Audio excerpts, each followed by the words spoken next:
Sa lungsod na Lipa, Batangas, merong isang munting barangay na dinadayo ng mga tao. Lalo na ang mga galing pa sa Maynila para lang matikman ang popular nilang honey. Sa barangay Bulacmin, matatagpuan ang Golden Clover Honey Bee Farm, ang kauna-unahang bee farm dito.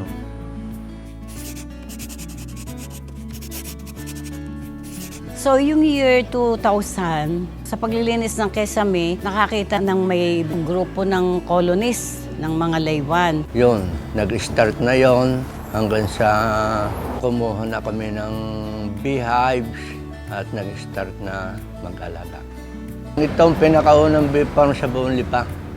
Nagpo-produce kami unang-una honey, beeswax, saka vinegar. Ang kanilang project noon, pag-aalaga ng mga baboy, tapos mga poultry raising, yan.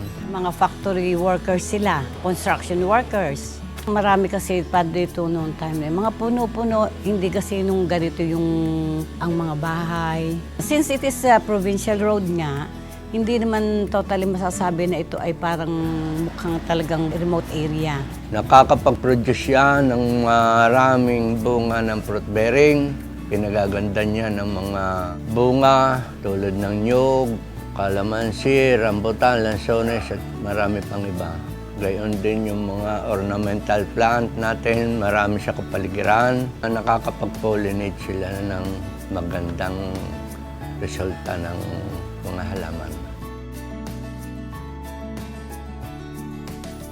Sa aking kaalaman, pagka nawala ang bee, dadanas tayo ng malaking inflation.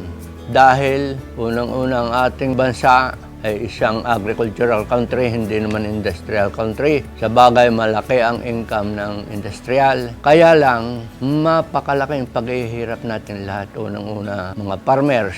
Mawawalan sila ng magandang ani ng mga halaman sa overall. Pagka nawala ang bubuyog, yung lahat ng karamdaman ng ating kapaligiran maglalabasan. Dahil yan ang number one agent ng pollination. Kung sa tao hindi magiging lively ang ating halaman.